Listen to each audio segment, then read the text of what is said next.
On vit sur Dunkerque. On a Gravelines qui n'est pas très loin. Quand on dit Gravelines, ça résonne comment dans vos esprits? Vous pensez à quoi? Basket. Basket, super, BCM. Vous pensez à quoi encore? Sportica. Sportica, qui a brûlé l'année dernière. Ouais.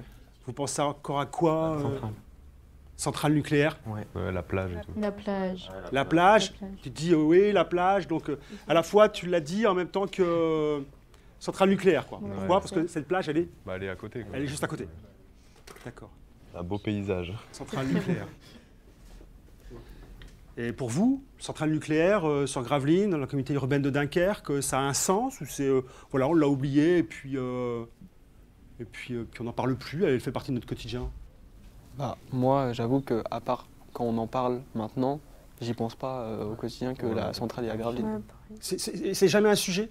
Non. Non. À part quand on passe à côté, par exemple. Ouais. Il y a des gens parmi vous qui il y a- les parents peut-être travaillent à la centrale nucléaire? Moi, ma mère. C'est ta maman? Mm. D'accord. Ou des grands-parents? Ouais, mon père. Ton père? Ouais. D'accord. Mon père aussi, je crois. Tu crois? Je sais pas.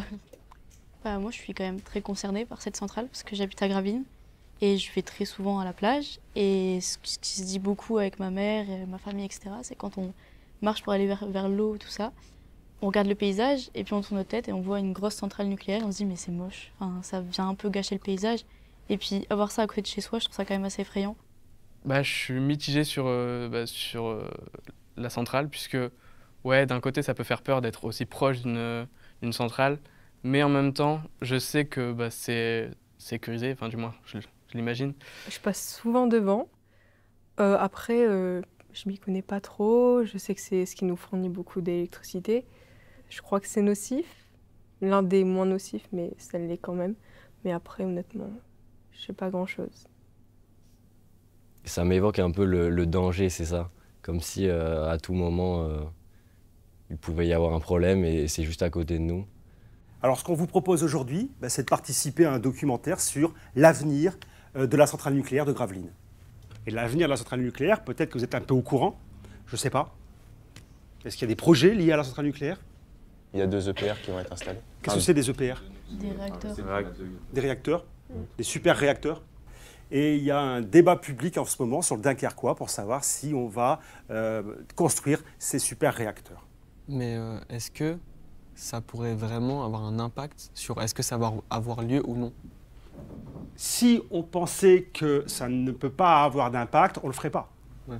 Voilà. Si tu es persuadé que de toute façon, les dés sont jetés, à quoi ça sert de faire ce documentaire? Et c'est quand qu'ils vont les mettre, les 2 réacteurs? Alors, s'il y a une mise en circulation, c'est pour 2038-2039, donc vous aurez 30 ans. Ok. Oui, ça paraît loin, mais tu n'auras que 30 ans, tu vois, par rapport à moi qui aurais 70 ans. Pour moi, l'énergie nucléaire, c'est ce qui peut être source pour nous d'électricité, de nous chauffer aussi. En un mot, l'énergie nucléaire, je sais pas pourquoi j'ai le mot bombe, du coup, bombe nucléaire qui me vient en tête. Le champignon, la bombe, l'explosion nucléaire, quoi. Faut qu'on aille interviewer quelqu'un là. Ouais, faut qu'on aille trouver quelqu'un. Oui, ça faut vraiment oui, pas là-bas. avoir peur.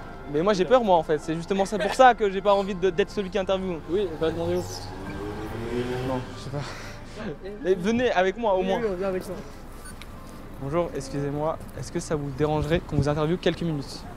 1 minute parce que j'ai rendez-vous là, à la banque. Une Ok. minute. Je me présente, je suis élève au lycée du Nord d'Over. Criez parce que je suis un peu sourd. Je me présente, je suis élève au lycée du Nord d'Over.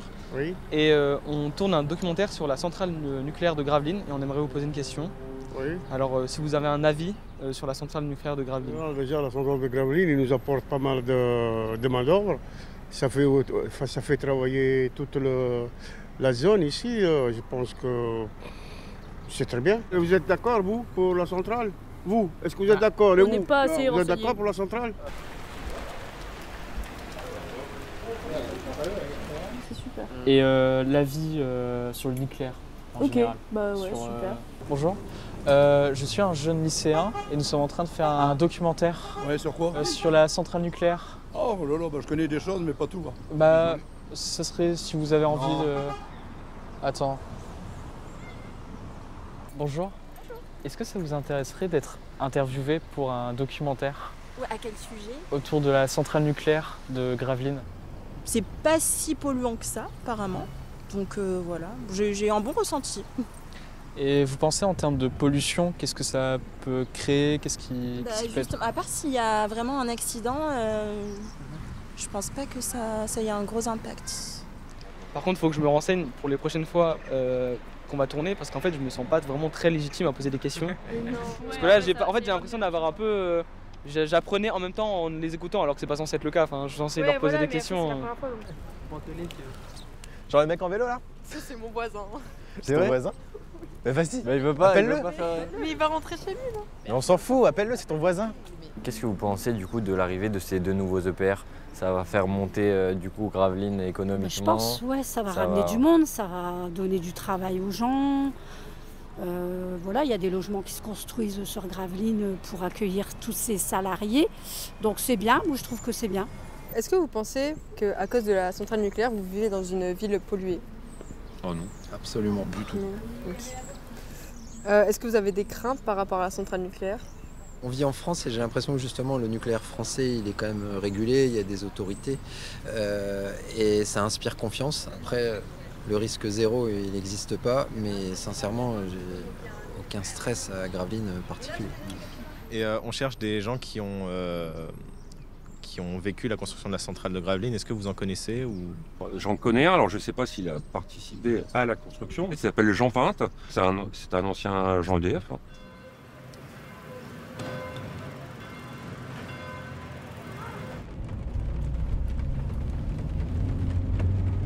Jean Pinte, je suis un ancien salarié de la centrale de Gravelines.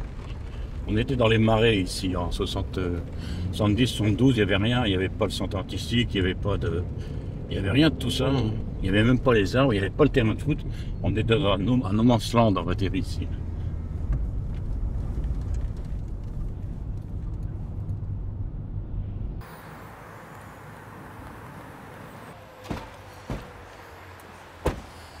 On peut imaginer devant des champs. Des champs, il n'y a rien, il n'y a pas une maison, il n'y a rien. Et il y a eu quelques quartiers comme ça dans Gravelines qui, à ce cours, ont vu, se sont développés avec l'arrivée des agents EDF dont je faisais partie. Hein. Ah bah je crois que j'ai vu Pierrot. Comment vas-tu?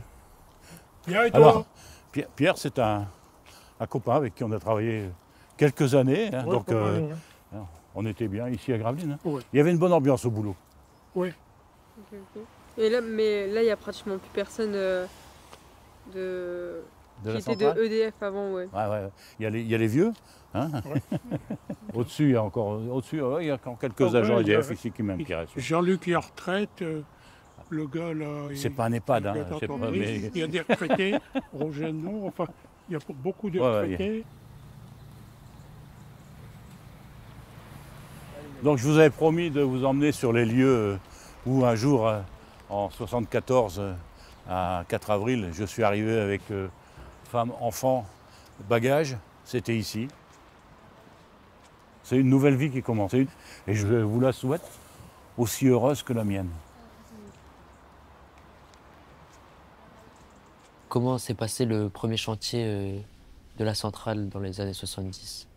Je vous laisse imaginer le nombre de camions qui se sont déplacés sur le secteur. C'était énorme. Le chantier au plus fort du chantier sur le site, on a compté près de 5000 ouvriers. C'est 5000 personnes qui se déplacent plusieurs fois dans la journée. C'était des transports, c'était des routes qui étaient saturées.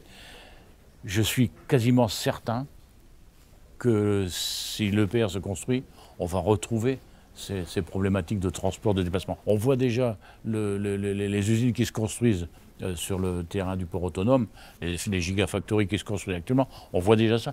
Et là, on s'imagine que ça, multiplié par 3 ou 4 ou 5. Moi, je regrette presque d'avoir l'âge que j'ai, parce que j'aimerais bien avoir 20 ans de moins ou 30 ans de moins pour participer à cette aventure, en espérant qu'elle se réalise. Moi, j'ai un peu peur, perso. Pareil, ouais, j'ai un peu peur. Parce que je pense que ça peut semer le bazar. Déjà, aujourd'hui, il y a beaucoup de problèmes niveau circulation. Ouais, exactement. Du coup, je pense que ça va juste en rajouter, quoi. Je pense ça aussi va qu'il y a vraiment d'autres mettre du personnes désordre. il y a beaucoup de... Si ça se fait, il y aura beaucoup d'employés qui vont venir, mais du coup, où ils vont s'installer? de ce fait-là. Ouais, non, mais c'est des situations qu'on a vécues. On dit qu'on a tiré les leçons de cette période de construction. On sait qu'il y a eu tel problème, on sait qu'il y a eu tel problème. Est-ce qu'on les a réglés? Certains, oui. Après, si vous avez la chance de vivre cette aventure, ne vous en privez pas. Vous savez que je suis descendu en faute cuve réacteur. Aujourd'hui, personne n'y descendra plus, quoi. Je veux dire, mais on y est descendu avant que ça ne soit chargé. On a beau regarder des plans ou des photos, nous on y est allé, on est descendu, on a touché. Le chantier s'étend sur 150 hectares, dont une centaine ont été gagnés sur la mer. Les travaux de terrassement du nouvel avant-port ouest de Dunkerque ont fourni les 4 milliards de mètres cubes de remblais nécessaires.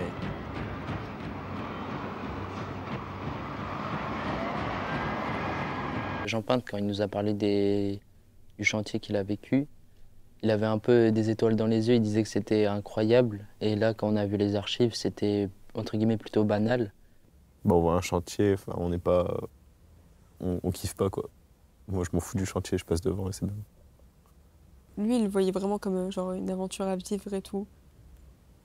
Alors que là... Ouais, ça fait pas rêver. Comment ça marche, du coup, la centrale nucléaire? Est-ce que quelqu'un sait quelle est la source d'énergie utilisée pour la centrale nucléaire? Qu'est-ce qu'on utilise à la base pour pouvoir, à la fin, avoir notre électricité? Ouais. L'uranium. C'est l'uranium, tout à fait. Et c'est sous forme de... Ça se présente comment? Comme des petites roches, des petits cailloux. Ouais, c'est ce qu'on récupère dans les mines. Et puis ensuite, on va venir les mettre dans ce qu'on appelle des crayons, mais vous le verrez quand vous irez. Et ils vont venir ici dans un réacteur. Donc la première étape, ici, c'est le réacteur dans lequel il va y avoir de l'uranium qui va être en fission et qui va donner deux autres éléments que l'on verra plus tard. L'uranium, il ne se casse pas tout seul. Pour que l'uranium se casse, on va le bombarder de neutrons. Et du coup, il va se fissurer, c'est le principe de la fission, en deux autres atomes. Cette fission de l'uranium, en fait, elle dégage énormément d'énergie. Cette énergie, elle va être utilisée pour chauffer de l'eau. On est là. L'eau chaude, là, elle va passer là, et elle va chauffer l'eau qu'il y a autour. Cette eau-là qui va être chauffée, ça va faire de la vapeur. Et là, ça va faire tourner ici ce qu'on appelle une turbine qui fait tourner un alternateur. Donc en fait, l'alternateur, tu as le rotor, c'est des aimants qui tournent. En fait, ça tourne grâce à ce mouvement-là. Et il y a le stator au milieu qui ne bouge pas et qui va recevoir l'électricité. Et donc du coup, cette électricité produite va dans le réseau et ça part aux habitations et à tous ceux qui ont besoin d'électricité. Des questions? En gros, si on veut éviter de dépasser le +2 degrés à l'échelle mondiale, il faut atteindre le zéro émission net. Réduire tellement les émissions que les écosystèmes, les puits naturels, sont capables de compenser ce qu'on continue à émettre avec quelques puits technologiques. Donc ça, c'est vraiment ce qui structure tous nos scénarios et toute la discussion. Ces scénarios, on a choisi de les construire à partir du rapport spécial du GIEC de 2019, le rapport produit par le GIEC suite à l'accord de Paris, là où tous les pays se sont mis d'accord pour dire « Ok, il faut qu'on limite à +2 degrés le réchauffement ». Ils existent à l'échelle mondiale, on s'est dit on va les transposer à l'échelle française. Et pourquoi ils sont intéressants ces 4 scénarios? Parce qu'ils explorent des chemins très contrastés, des moyens de production. Je ne peux pas le cacher que pendant le tout début du débat public, j'étais pas en train de somnoler, mais j'avoue que j'arrivais pas du tout à suivre. Moi, je me suis pas senti à ma place. Enfin, j'étais là et j'étais au milieu de plein d'experts. Et moi, je suis un lycéen qui connaît rien au nucléaire pour l'instant et je me retrouve au milieu de tous ces gens qui disent des choses, qui ont des graphiques, qui disent des chiffres, des pourcentages et tout. Et moi, j'étais là, waouh. C'était beaucoup de mots techniques et c'est normal. Il faut qu'ils soient très précis, très clairs sur ce qu'ils racontent. Mais c'est vrai qu'avec tous ces mots, ça crée une distance et je me rappelle qu'on était tous perdus dans toutes les explications de ce qu'on entendait. Donc c'était très compliqué à apprendre certaines choses, même à me rappeler de ce qui a été dit, c'est très vague.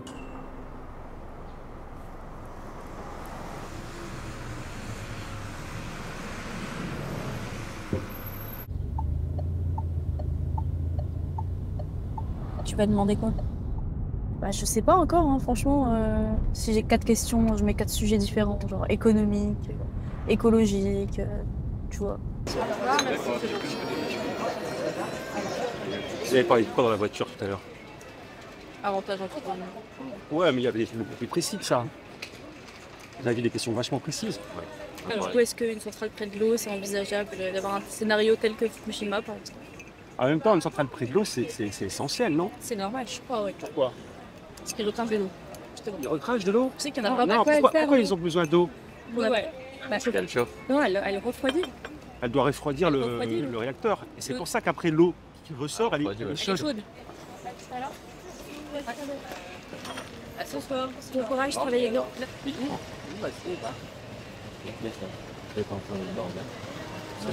Je vais vous amener jusqu'au bureau du maire. Suivez-moi. J'ai peur.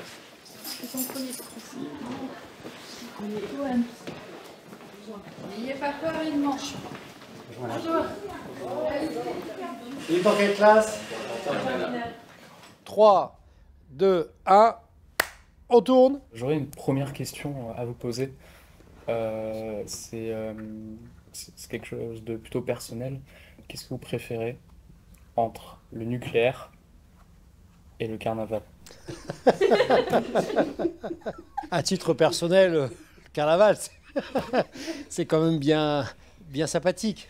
Pourquoi est-ce une bonne idée d'agrandir cette centrale et de placer ces nouveaux EPR? C'est une nécessité. Parce qu'on va décarboner, c'est un peu technique comme terme, mais on va décarboner notre industrie. Parce que le problème majeur que nous avons sur le plan du climat, c'est le CO2. Et l'intérêt du process de la centrale, c'est qu'on produit de l'électricité décarbonée. Les usages de l'électricité se multiplient. Moi, quand j'avais votre âge, on n'avait pas des tablettes, on n'avait pas des téléphones portables. Maintenant, il faut brancher tout ça.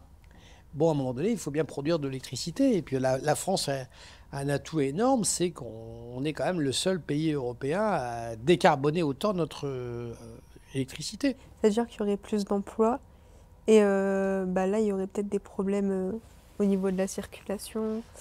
Donc est-ce qu'il y aurait des projets qui seraient mis en place pour régler ces problèmes? Alors ce qu'il faut savoir, c'est que le Dunkerquois a perdu des habitants. Quand je suis devenu maire, pour être concret, on était 210 000 habitants en 2001 dans la communauté urbaine. Aujourd'hui, on est 192 000. On a perdu 18 000 habitants. Vous vous rendez compte, c'est quasiment l'équivalent d'une ville comme Grande-Synthe. L'idée, c'est au moins déjà de revenir à ce que nous étions il y a 20 ans. Et justement, ne pensez-vous pas que la décroissance démographique est une solution envisagée pour la sobriété énergétique? Si on est moins nombreux. Plutôt que de rendre attractif Dunkerque toujours plus. Disons que c'est quand même intéressant que les jeunes Dunkerquois que vous êtes, que vous puissiez travailler à Dunkerque. Parce que si on ne crée pas ces entreprises, vous allez partir travailler ailleurs.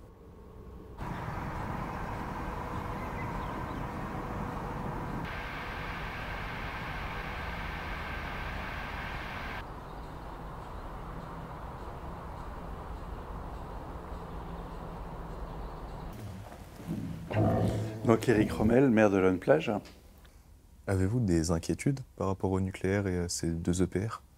Alors le risque zéro n'existe pas, on l'a vu à d'autres endroits du monde, mais je pense que la sécurité est une chose très importante chez EDF. Et on l'a vu quand il y a eu la dernière catastrophe nucléaire, tout de suite il y a eu des ajustements en termes de sécurité au niveau français. Comment l'argent généré par ces deux futurs EPR, l'argent potentiel, sera distribué entre les communes partenaires? C'est surtout la ville de Gravelines qui va toucher le foncier et puis les différentes taxes d'une installation de EPR sur son territoire. C'est ce qui a rendu Gravelines commune aisée avec l'arrivée de la centrale nucléaire. Après, la taxe, la TVA, la CVAE, etc. va sur la communauté urbaine de Dunkerque qui redistribuera sur toutes les villes. Et la partie foncière est écrêtée, va à la CUD aussi pour redistribuer sur toutes les villes. Sauf que comme c'est une manne financière qui intéresse beaucoup de gens, on se demande si on va vraiment avoir tout ça, parce qu'on voit déjà arriver Bercy et d'autres groupes financiers de l'État qui viennent voir comment ils pourraient nous en prendre le plus possible. J'avoue franchement que s'il y avait pu un intérêt fiscal et financier pour les communes d'avoir des entreprises sur son territoire, je pense qu'on serait beaucoup moins gentil et moins sympathique avec les implantations d'entreprises, parce qu'aujourd'hui, vous voulez faire de la danse ou n'importe quel sport, du cheval, du basket, du foot, sur le territoire communautaire, vos licences ne coûtent rien. On a rendu en service tout l'argent que les entreprises rapportaient, et ça compense les nuisances qu'on peut avoir.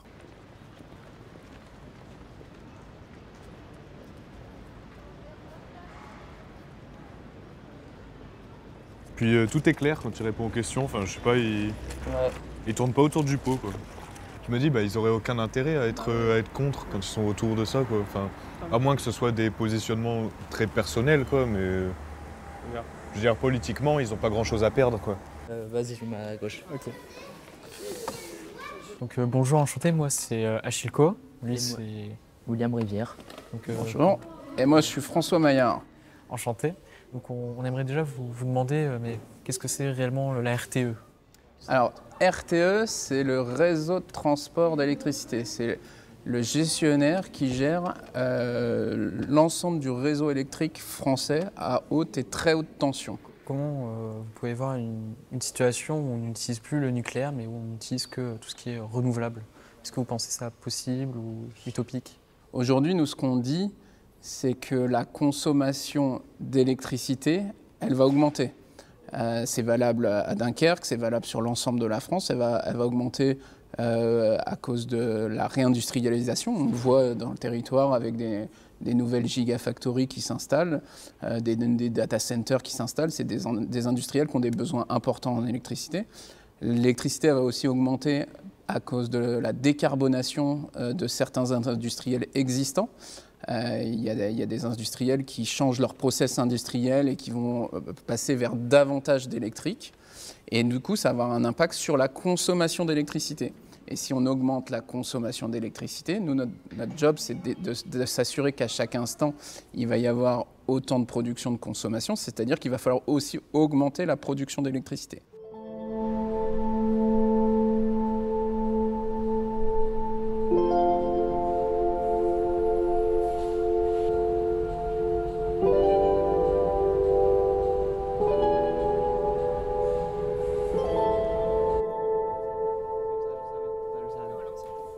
Bonjour. Bonjour. Enchanté, Mohamed. Enchanté, Louis. Eva, enchanté. Bonjour, c'est Thibaut. Enchanté. ArcelorMittal, c'est le plus grand sidérurgiste en Europe. Donc on produit de l'acier ici sur le site de Dunkerque. Aujourd'hui, on a 2 hauts fourneaux qui fonctionnent. On produit jusqu'à 6,8 millions de tonnes par an d'acier. ArcelorMittal, ça représente le quart des émissions de l'industrie française et presque 3% celle de la France entière. Et je voulais savoir, d'ici 2035, vous visez quoi, entre guillemets? Les émissions de CO2 d'ArcelorMittal représentent 20% effectivement des émissions industrielles en France. Donc c'est considérable, d'accord? Mais c'est lié à la technologie de la consommation de charbon. Et donc notre objectif, c'est de réduire de 35% nos émissions à horizon de 2030 en changeant de procédé de fabrication et donc en sortant une partie de notre production du charbon vers des énergies, gaz naturel, un peu hydrogène si on peut, et électricité. Est-ce que c'est une bonne idée de construire 2 nouveaux EPR ou pas?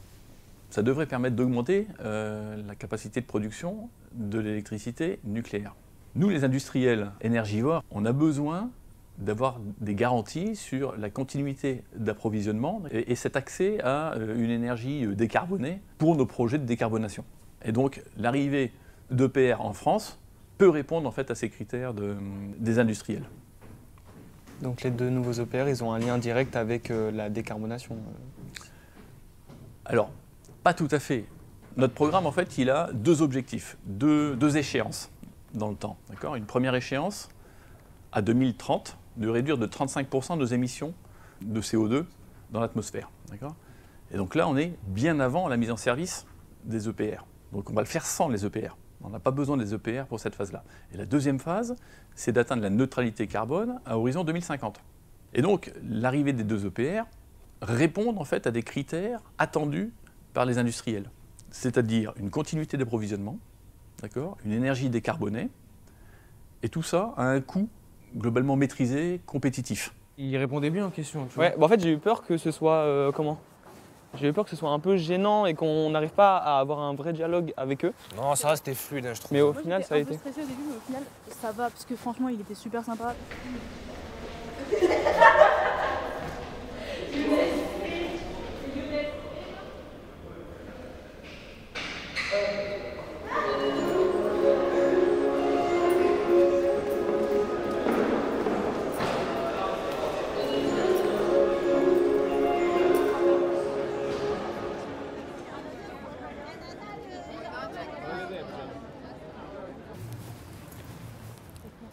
Je me suis rappelé qu'il y avait la centrale nucléaire. Un mercredi, le premier mercredi du mois, en fait, ça sonne. La première fois que j'ai réentendu ça quand on est revenu de Paris, je me suis dit « Ah ouais, c'est vrai, c'est la centrale ». Mais on ne s'est jamais posé la question parce qu'elle est là depuis toujours. Enfin, elle était là avant moi. Hein, donc, Avant toi? Non. Presque. C'était vers 80, non? Ouais, en soi, t'étais petite. Voilà, 40 ans, mais un peu plus. J'ai vu la pub à la télé là, pour les cachets d'iode. Il faut que je passe à la pharmacie les récupérer. Pour ils ont une validité, les cachets, ou c'est... Ouais, bah oui, il y a une date de péremption, surtout. Hein. Ah ouais, bah c'est super. C'est bon signe, ça. Bah, c'est une question de sécurité. T'as toujours des Doliprane chez toi, c'est pas pour ça que t'as mal à la tête tous les jours. Hein. Non, mais ça fait peur quand même. Après, c'est comme ça, il faut les avoir. Parce que je regarde Mais les catastrophes nucléaires, c'était... Ça fout le couille, en fait. J'ai pas compris ce que tu viens de dire. Ça a tout détruit, en fait. Ah oui, ça a tout détruit, bah oui. Mais les cachets, c'est surtout pour les petits incidents, s'il y a des fuites ou des choses comme ça. Ça fait quoi exactement? Bah, ça évite que ta thyroïde sature en truc pas bon. Je sais pas trop. Ouais, que ça accroche pas la radioactivité ou je sais pas quoi. Ouais, ça doit être ça. Au bord du Pacifique, la centrale nucléaire numéro 1 de Fukushima. Dès le tremblement de terre hier, ces réacteurs se sont arrêtés. Seulement voilà, leur refroidissement aussi. Aujourd'hui à 15h36, heure du Japon, 7h36 à Paris, voici ce qu'il s'est produit. Une caméra de surveillance a capté cette image saisissante, l'explosion du cube qui abrite le réacteur numéro 1 de la centrale. En haut, une image prise avant l'explosion. Bah en fait, c'est très peu impressionnant, donc bon, j'allais voir un gros champignon depuis ma fenêtre et j'allais croire que j'allais mourir, quoi. Hiroshima, quoi. Ouais, en mode Hiroshima. Ouais. Moi, ça me fait peur quand même. Genre, l'image, pareil, je suis d'accord avec toi, genre, ça n'a pas l'air impressionnant, mais ça fait quand même peur, genre, en mode tout ce qu'ils disent après, genre, ils vérifient s'ils ont de la radioactivité, ils sont un peu confinés et tout, ça me fait flipper. Et surtout, vu que j'habite à côté, ah voilà, quoi. Et que la radioactivité, elle est invisible, en fait. Le danger, on le voit pas.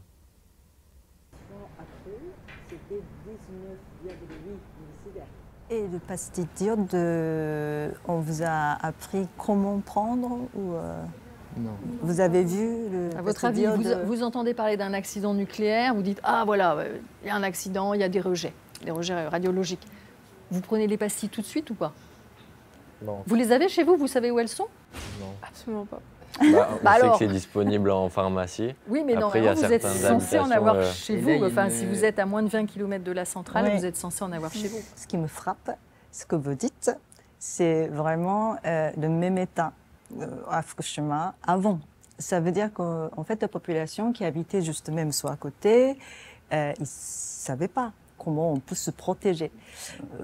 Je pense qu'il y a des choses qu'on peut encore faire, surtout en France, qui est le deuxième pays nucléaire civil au monde. Il y a 56 réacteurs ici. Bah, si on regarde par rapport à ici, aujourd'hui, à Gravelines, il y a des sécurités qui ont été renforcées sur la centrale, mais je trouve pas qu'on est plus informé que là-bas. On a les pastilles d'iode, mais on ne nous a jamais trop expliqué. Et pareil, au lycée ou au collège, on nous parle pas de la centrale. C'est comme si elle était là sans être là. C'est un truc du quotidien qu'on ne parle pas, quoi. Pour nous, habitants ici, presque à seulement quelques kilomètres d'une centrale, est-ce que Est-ce qu'on doit avoir peur? Est-ce que... Alors, moi, je pense que ce n'est pas à nous de décider si vous devez avoir peur ou pas, mais je pense qu'en tant que jeune citoyen en général, c'est important qu'au moins vous vous posiez la question. Parce que, par exemple, au Japon, les habitants étaient persuadés qu'un accident nucléaire ne pouvait pas survenir. Et s'ils en étaient persuadés, c'est parce que c'était bien le discours officiel. On a parlé du mythe de la sécurité. Et donc, il y a eu une immense surprise quand il y a eu le tsunami et qu'il a fallu gérer quelque chose d'extraordinaire, de pas prévu, de pas anticipé. Au cas de pire scénario, en fait, il fallait évacuer 50 millions de personnes. Cet accident, malgré tous les problèmes graves qu'il a générés, aurait pu avoir des conséquences encore plus importantes. La météo a été un point extrêmement positif puisque finalement, le vent a tourné et le nuage qui se dirigeait vers Tokyo est finalement parti dans le Pacifique. 70% de rejet de centrale nucléaire de Fukushima est tombé dans l'océan. Donc c'est plutôt par chance. Tout à l'heure, je crois que c'est toi qui m'as posé la question, est-ce qu'il faut avoir peur? En fait, on a tous des sentiments vis-à-vis du danger différents. Il n'y a pas une façon de voir le risque, il n'y a pas une autorité légitime transcendante, pour reprendre des termes de philosophie, qui dit c'est risqué, c'est pas risqué. Il y a au contraire des disputes entre scientifiques, comme il y en a sur à peu près tous les sujets. Rappelez-vous le Covid-19. Bon, évidemment, les scientifiques n'étaient pas d'accord. Sur les radiations ionisantes, c'est la même chose. Voilà, notre interview aura lieu ici. Ok, super, merci. Tu m'installes là? Ouais. Merci. La France, c'est le deuxième pays le plus nucléarisé au monde. Est-ce que c'est une fierté pour vous? C'est une fierté que la France soit très nucléarisée parce que c'est une énergie de la connaissance et de la collaboration.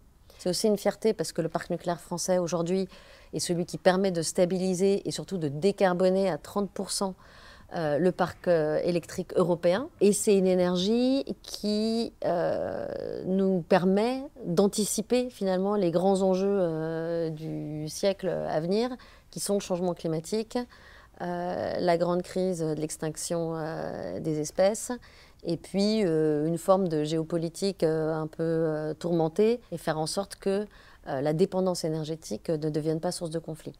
La France, il me semble, a vendu les brevets des nouveaux EPR à la Chine. Qu'est-ce que vous en pensez? J'en pense que à partir du moment où il faut qu'on se débarrasse de 80% des énergies consommées dans le monde, qui sont des énergies fossiles. Le fait qu'on partage avec d'autres pays extrêmement émetteurs une technologie qui, elle, l'est très très peu, c'est plutôt une bonne chose, quoi. Et le nucléaire est une énergie assez idéale pour ça.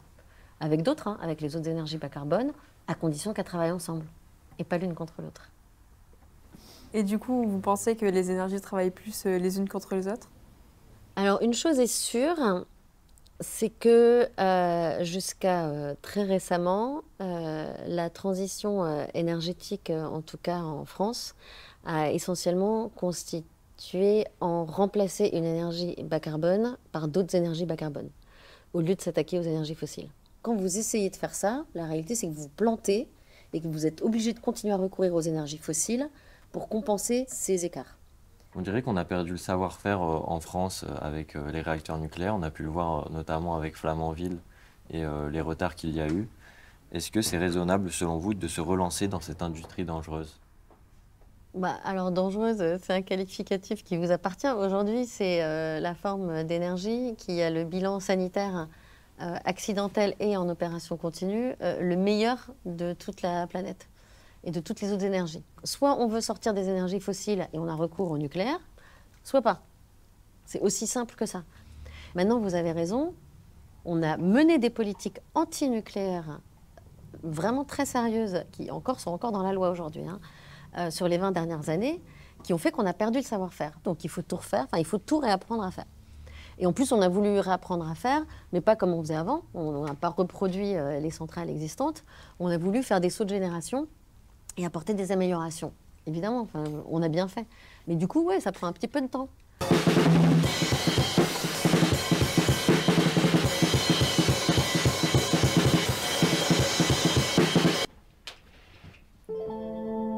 Ça Ça fait longtemps qu'on vit avec, mais après, toi, ta génération, est-ce que tes copains ils sont inquiets ou vous en parlez Ils sont prévus pour durer 60 ans ou encore plus.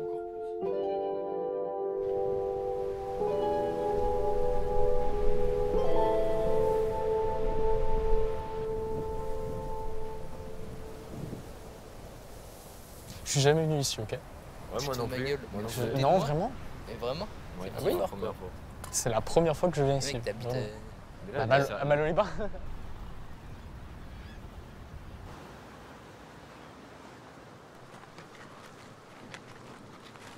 On est déjà le site nucléaire le plus important de France, mais on sera sans doute un des sites les plus importants au monde.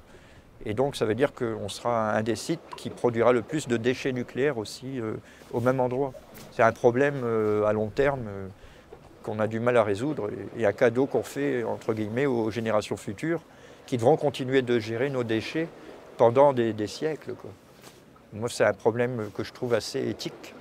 C'est comme si la civilisation égyptienne avait, du temps des pyramides, produit une électricité, une énergie dont on devrait encore aujourd'hui continuer à gérer leurs déchets.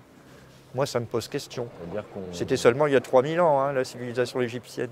Ce qui est rien à l'échelle de la radioactivité, 3000 ans. Alors on sait que les nouveaux EPR ont beaucoup d'avantages, comme par exemple, je peux vous en citer les faibles émissions de CO2. Ils ont une sécurité renforcée, parce que c'est souvent ce qu'on dit contre le nucléaire, les dangers. Mais apparemment, ces deux nouveaux EPR seraient entre guillemets encore plus renforcés au niveau de la sécurité. Ils nous permettent aussi une indépendance énergétique face aux autres pays. Alors comment dire non au nucléaire? Alors bon, oui, bon, tout ça c'est des arguments de ceux qui défendent le nucléaire, hein. On les entend bien, on les a déjà souvent entendus. Alors, je vais les prendre dans le désordre, mais par exemple l'indépendance énergétique ou la souveraineté énergétique. Il faut savoir qu'en France, on ne produit plus d'uranium. Notre uranium, comme le pétrole, on est obligé d'aller le chercher à l'étranger. Notre uranium, il vient essentiellement il venait du Niger, il vient aussi d'Australie, du Canada, je crois, et aussi, malheureusement, on importe aussi de l'uranium en provenance de Russie, ou en tout cas qui transite par la Russie. D'ailleurs, l'uranium enrichi arrive au port de Dunkerque, de Saint-Pétersbourg. Tout ça dans un contexte géopolitique qu'on connaît avec la guerre en Ukraine. Nous, ça nous embête quand même que la France continue d'importer de l'uranium enrichi qui vient du Kazakhstan ou d'Ouzbékistan. Vous ne pensez pas que c'est un problème que les énergies renouvelables prennent beaucoup plus de place sur le territoire pour la production? Alors, ça prend plus de place, mais comme c'est plus diffus un peu partout sur le territoire, si chacun en prend sa part, c'est pas si voyant que ça. Après, c'est vrai qu'il y a des champs éoliens terrestres qui sont assez visibles dans le paysage. Bon, moi, personnellement, ça ne me choque pas parce que j'ai tendance à défendre l'éolien. Et puis, c'est plus facile aussi à démanteler, je pense. D'ailleurs, à ce jour, on n'a pas encore réussi à terminer le démantèlement d'une centrale nucléaire, hein. Il y a un vieux réacteur en Bretagne là, qui n'a pas fonctionné très longtemps, à Brénilis. Eh ben, on a commencé le démantèlement il y a peut-être une trentaine d'années et c'est toujours pas terminé. Et c'est un petit réacteur. Quand il faudra démanteler ces installations-là, parce que EDF veut les faire durer maintenant une soixantaine d'années, donc ils ont déjà 40 ans d'activité, là, la plupart. Ça veut dire que dans 20 ans, il va falloir commencer à les démanteler. Et si un démantèlement, ça dure 30, 40, 50 ans, ça nous amène à l'horizon de la fin du siècle, la fin du 21e siècle.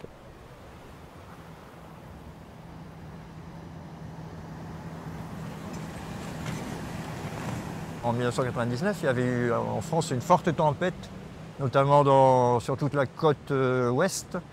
Et il y a la centrale nucléaire du Blayais qui a failli être inondée. De l'eau était rentrée dans les installations. Et comment ils ont réussi à empêcher la catastrophe? Heureusement, l'eau n'a pas complètement noyé les installations. Ils ont dû réussir à pomper tant bien que mal de l'eau. Et il n'y a pas eu suffisamment d'eau pour complètement tout inonder, mais il paraît qu'on est passé à 2 doigts d'une catastrophe à cette époque-là. Mais du coup, que vous parlez après Fukushima et de la tempête, c'est qu'on arrive quand même à apprendre de nos erreurs sur le nucléaire. Il y a quand même des changements par rapport au début. C'est vrai que quand il y a des grands événements comme ça, qu'on voit qu'il y a des dangers nouveaux, on crée des parades supplémentaires, on rehausse les murets. Là, après Fukushima, ils ont fait une nouvelle défense autour de la centrale en érigeant une digue de plusieurs mètres de hauteur pour la protéger. Ici, sur notre littoral, on est soumis à la fois par un risque de montée du niveau des mers, donc un risque de submersion marine, mais on a aussi un risque d'inondation par les terres. À mon avis, il y a une différence de niveau là, entre l'eau dans le chenal et l'eau de la mer. Ce n'est pas une question d'illusion d'optique, il y a bien un niveau plus bas que là. Pourtant, normalement, le niveau il devrait être le même partout. Mais là, c'est parce qu'il y a tellement d'eau qui arrive des terres et qu'on est en train de rejeter que le niveau ici, il est plus haut que le niveau de la mer. C'est pour ça qu'on dit qu'on vit dans un pôle d'air, dans un endroit qui a été gagné sur la mer.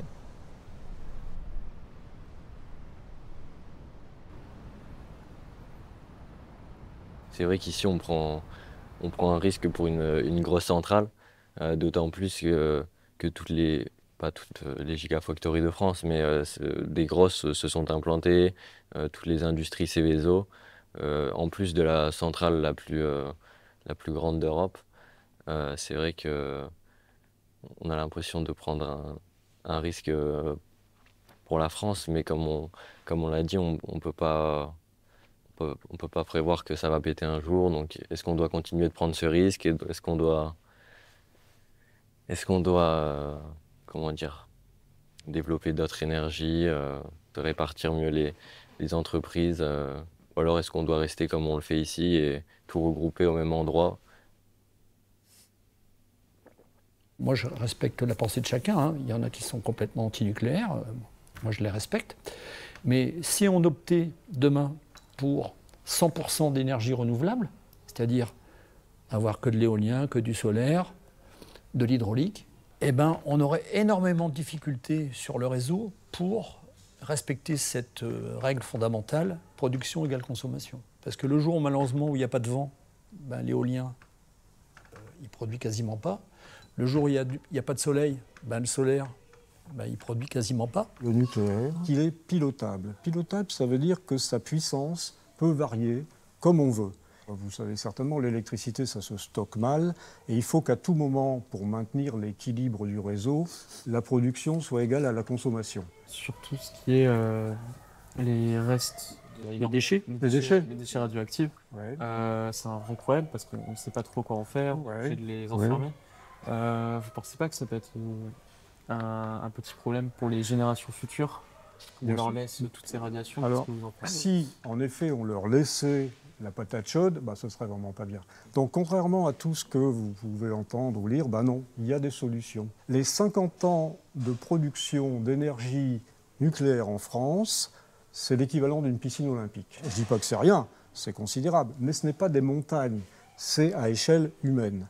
Eh bien donc, ce qu'on va faire, on va les stocker à moins 500 mètres dans une couche d'argile qui fait 150 mètres d'épaisseur. Ces déchets, on va commencer par les mettre dans une structure en verre. Ensuite, on met une gaine en acier, un enrobage béton, et ça va être stocké dans cette espèce de matrice d'argile.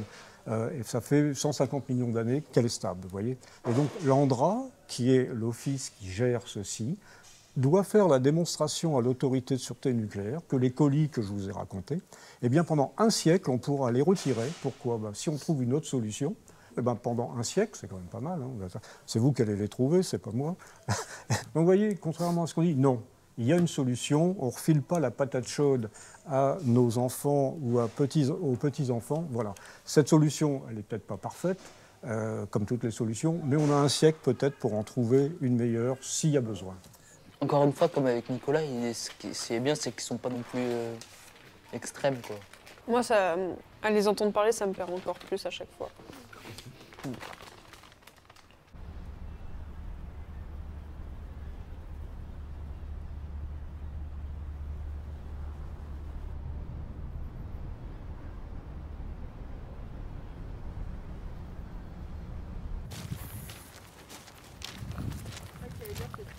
Est-ce que vous pouvez nous parler du rapport que Greenpeace a fait récemment? Pourquoi vous l'avez écrit? On l'a écrit ce rapport parce que on s'est penché sur les nouveaux projets de construction de nouveaux réacteurs d'EDF Et on s'est aperçu que le site de la centrale de Gravelines est sur une zone inondable, donc sur le delta de la A. Et on a été assez choqués de se dire que EDF voulait construire des nouveaux réacteurs ici. On a modélisé des cartes avec des projections d'augmentation du niveau de la mer des différents scénarios du GIEC, y compris le pire scénario du GIEC. Et ce qu'on voit, c'est que la centrale, en 2100, pourrait se retrouver temporairement en dessous du niveau de la mer, aux plus hautes marées.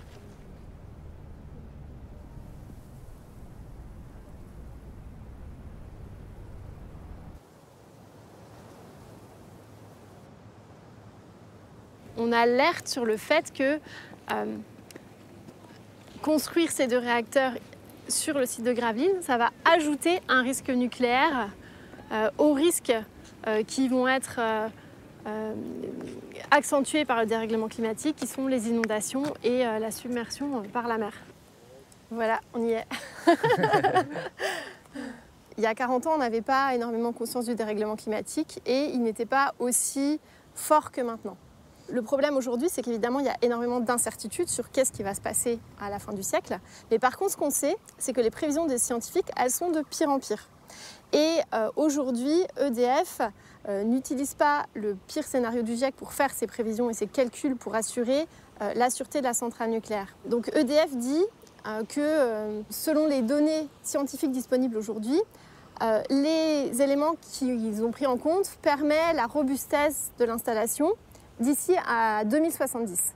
Donc 2070, c'est à peu près la moitié du chemin d'exploitation prévu sur 60 ans des nouveaux réacteurs nucléaires. Et ça, c'est problématique parce que, bon, ils disent, après, on fera de l'amélioration continue.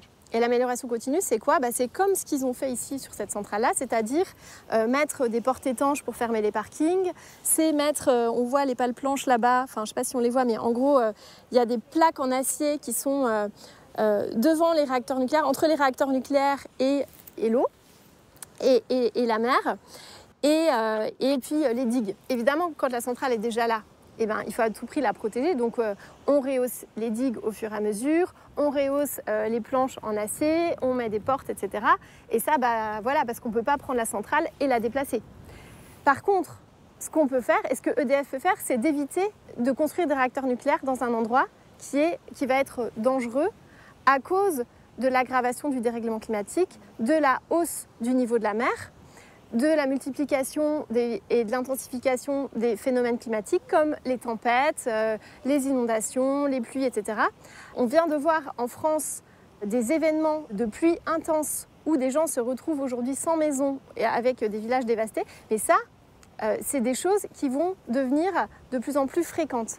Quand on réfléchit au scénario de transition énergétique, on ne peut pas réfléchir juste l'énergie toute seule. C'est l'énergie, à quoi elle nous sert? Qu'est-ce qu'on veut en faire? De quoi on a besoin? Comment est-ce qu'on veut se déplacer? Comment est-ce qu'on veut manger, etc. Et c'est ça qui est très important. Et c'est le débat qui manque en France actuellement.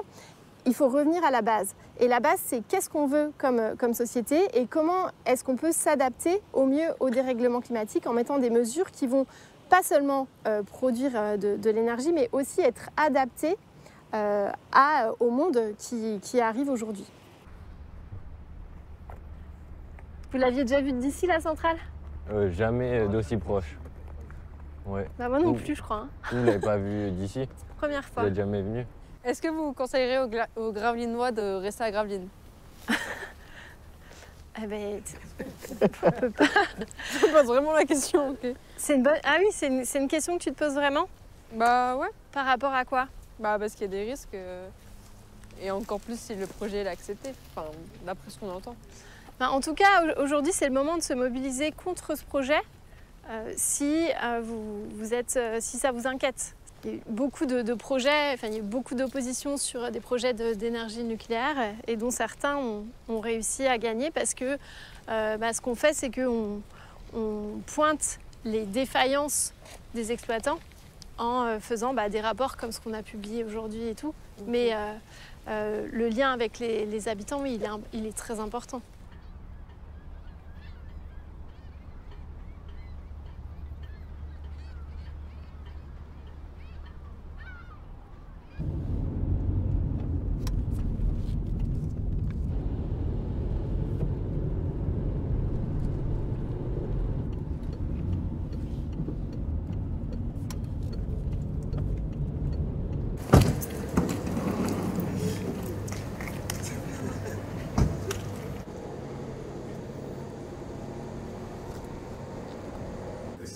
Mohamed Belkacem n'est pas là, et Vasseur Eva n'est pas là.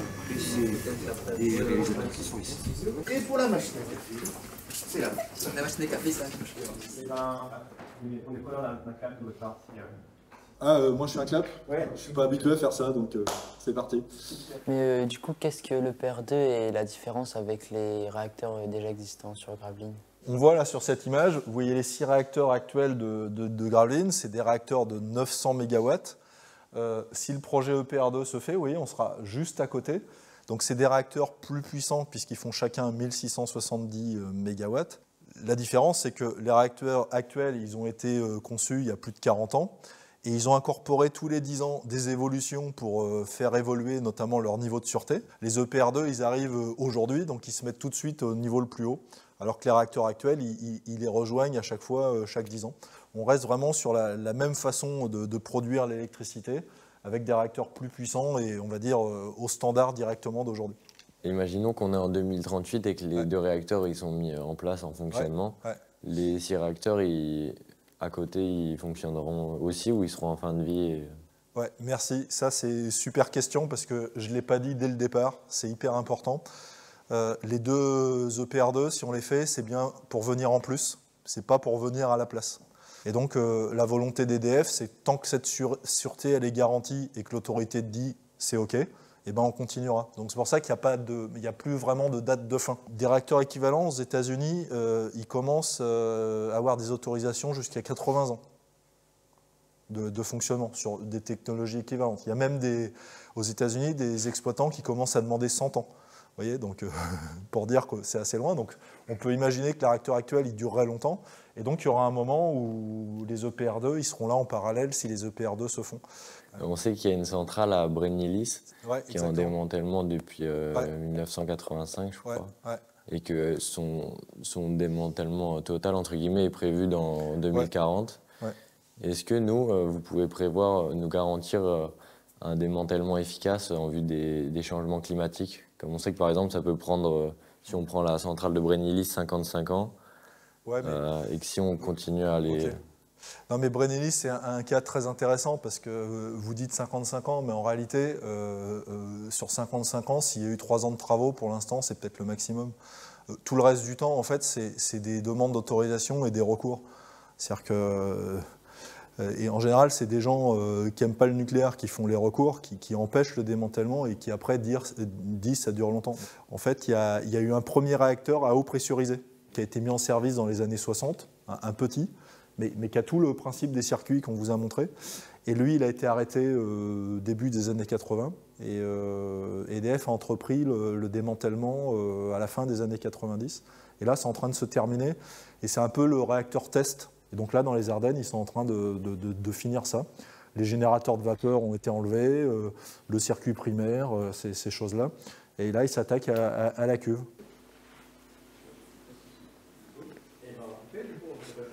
On va voir ça? Bonjour. Bonjour, ah bah, on se retrouve. Et en faisant le tour, ça va vous permettre de voir les terrains où pourraient être à la fois construits les EPR2, et puis aussi la zone où s'installera le chantier, parce que, évidemment, on n'en a pas encore parlé, c'est un chantier qui va s'étaler sur une grosse dizaine d'années, qui à son pic aura 8000 personnes, c'est nos estimations, peut-être même un peu plus. Et donc ces personnes, il faut à la fois qu'elles aient des vestiaires, des installations, vous voyez des pelleteuses, Total est en train de remettre le terrain tel qu'il l'avait trouvé dans les années 60 quand ils lui ont été mis à disposition par le Grand Port Maritime de Dunkerque. On parle de risques naturels, etc. Mais en cas d'attentat terroriste de type du 11 septembre, il se passe quoi sur un réacteur nucléaire? C'est intégré dans la conception des réacteurs EPR2. Les bâtiments sont conçus pour résister à la chute d'un avion type A380, enfin gros porteur civil. Après, sur la question plus générale du terrorisme, on va dire des actes individuels ou regroupés, c'est un peu comme la sûreté. Il y a des barrières, c'est surveillé, et puis il y a des successions de lignes de défense. Et puis en dernier recours, et comme vous avez fait allusion tout à l'heure à Greenpeace, et je pense que vous avez vu les images de mardi de leur intrusion par le canal d'Amné, de toute façon on a des forces spéciales de gendarmerie qui sont à demeure sur le site, Et donc elles interceptent toute menace dès qu'elle est détectée, et ça a été le cas d'ailleurs mardi. Il y a eu une tentative d'intrusion sur les installations par Greenpeace, qui a mené une action côté parking et côté mer pour manifester. Voilà, après, je leur laisse le soin d'expliquer leurs revendications, mais ça concerne PR2, et donc ils ont été interceptés par la police, par la gendarmerie. Il y a un cadre légal qui s'appelle le débat public, justement pour argumenter, pour débattre. Ça, c'est un cadre légal. Je pense qu'il faut plutôt l'utiliser plutôt qu'un cadre illégal, en plus, qui fait peser des risques à tout le monde. C'est juste ça.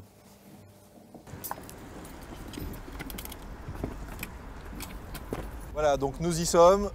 Si le projet des EPR2 de Gravelines se fait après le débat public, voilà la zone où ils seront construits.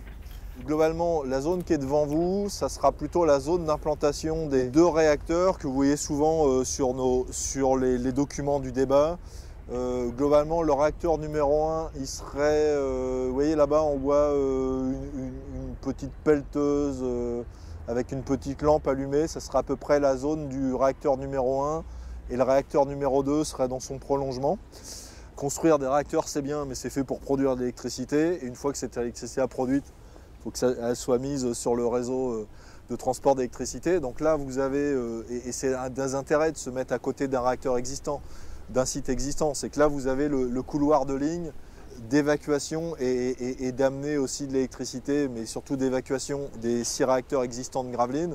Donc il faut imaginer que globalement, pour les EPR2, il y aura un petit bout de ligne qui viendra se raccorder ensuite à ce couloir de ligne.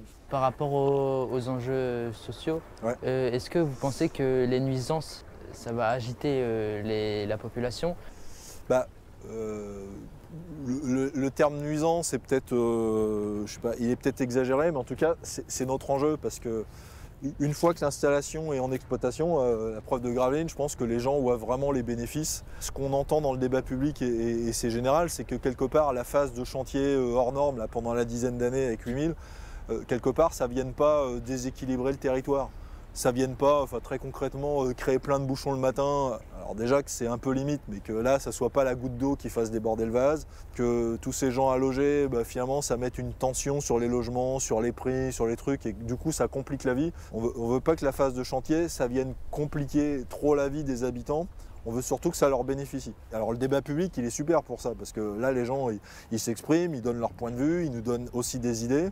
Et puis après, on va travailler avec leurs représentants, des habitants, les élus, et on travaille déjà pour que, quelque part, vers des inconvénients, mais qu'ils soient largement compensés par les bénéfices. Donc c'est ça, on est au début, hein, mais c'est ça qu'on essaye de travailler.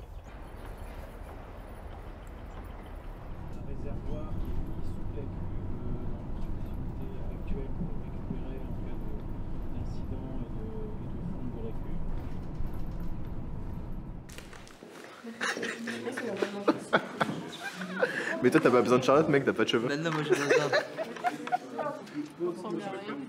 Merci. Les quatre ressemblent à quoi? Ça, c'est la classe, ça. Voilà, donc là, on va traverser donc, la salle des machines. Pour ce faire, on va mettre ces petites lunettes de sécurité qui sont intégrées au casque.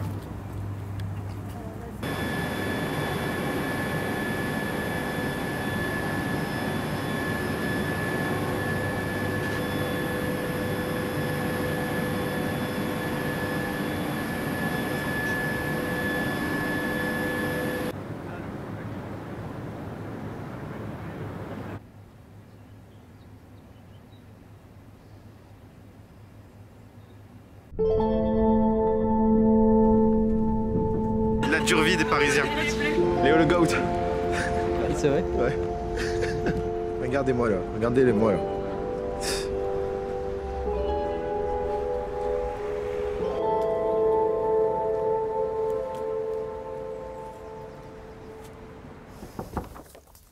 Oui. Ah bah ça y est. Bonjour. Bonjour. Bonjour. Bonjour Louane. Bonjour. Enchanté. Bonjour. Bonjour. Asseyez-vous. Je suis super content de vous voir. Nous aussi. Voilà. Vous avez fait l'effort de venir jusqu'ici, en plus c'est génial. En quelques mots, qu'est-ce que la CNDP?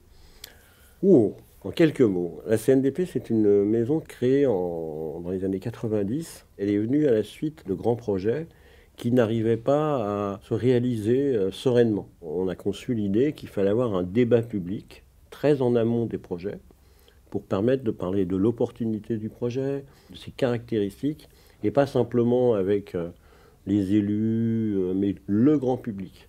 Parce que le bon sens, il est partout, il n'est pas simplement dans les ingénieurs qui arrivent avec leur projet. Est-ce que, grâce à un débat public, ou à cause, est-ce qu'un projet a déjà changé de tournure? Alors, beaucoup de projets ont été modifiés. Quand je dis modifié, des fois c'est fortement modifié, des fois c'est même abandonné. Il y a des projets qui ont été arrêtés, comme la mine d'or en Guyane, mais d'autres projets sont transformés. C'est-à-dire que par exemple le tracé va être modifié avant même qu'on ait fait toutes les enquêtes publiques ou autres. En quoi c'est important que les citoyens lambda y participent au débat public? Alors, sur un sujet, notamment un sujet comme les EPR, on a le droit d'avoir tous son avis. Et on a le droit de le donner. C'est la Convention d'Aarhus qui a fait ça, qui a été réintroduit dans la Constitution française. C'est le droit de vous informer, déjà, première étape, et le droit de participer, c'est-à-dire de dire ce que vous en pensez. Et ça marche. La première réunion publique à Gravelines, la salle était pleine. On voulait vous parler de Greenpeace pour cette question. Pauline Boyer de Greenpeace nous a dit que Greenpeace avait participé à quelques réunions du débat. Cependant, EDF leur reproche de ne pas y participer et de mener à la place des actions médiatiques. Pouvez-vous nous dire ce qu'il en est réellement? En fait, chacun a son mode d'expression. Si vous regardez le tract de Greenpeace, quand ils ont fait leur opération à Gravelines, ils ont mis par ailleurs que le débat public se déroulait. La première réunion, la réunion d'ouverture, je crois qu'il y avait des gens de Greenpeace qui se sont exprimés d'ailleurs. Et après, ils ont un mode d'action à eux, qui est légal ou pas, ça c'est pas mon jugement, mais qui est distinct du débat public. Moi, je gère le débat public. Je ne gère pas l'ordre public extérieur ou autre. Après, EDF est dans son droit aussi de dire, mais il devrait participer plus. Mais la réalité, c'est qu'ils s'expriment, et il faut prendre l'expression qu'ils ont fait. On a mis de mémoire le rapport de Greenpeace dans les dossiers du débat. Et après, c'est à vous, citoyens, de vous faire aussi une position. Merci, c'est moi qui vous remercie, parce que être confronté à des jeunes qui ne sont pas de ma génération, c'est toujours vivifiant. Et vous voir vous intéresser au débat public, c'est encore mieux. Bon, on avait commencé par aller à un premier débat public qui s'est déroulé à Grande-Synthe. Et je crois que c'était sur l'économie ou les différents scénarios aussi possibles, mais comme on n'avait pas beaucoup de compétences, on ne comprenait pas trop, on était perdus. Mais là maintenant, vous êtes capable de vous forger une opinion maintenant, plus le temps passe. Parce qu'on ne connaissait rien dès le début, et là on a appris plein de choses. C'est comme tout citoyen, il ne peut pas tout connaître, et vous allez vous forger une opinion avec la connaissance. Ce qui prouve que n'importe quel citoyen ou n'importe quel public, il peut s'approprier les sujets, il est concerné.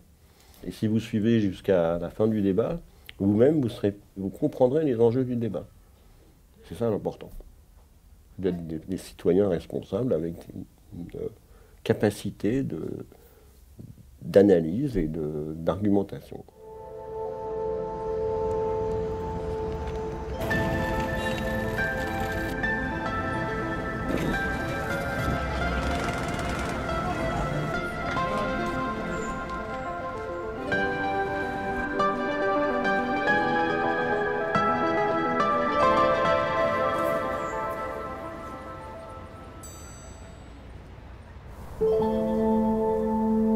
Gravelines, effectivement, ça c'est important, serait le deuxième projet d'un programme de 3 paires d'un réacteur EPR2 standardisé, ça c'est important, qui est issu de la simplification et de l'optimisation technique de l'EPR de Flamanville.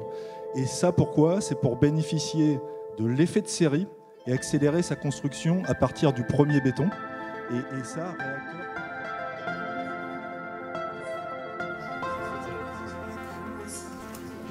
Je vous propose de prendre 3 nouvelles questions pour Omar.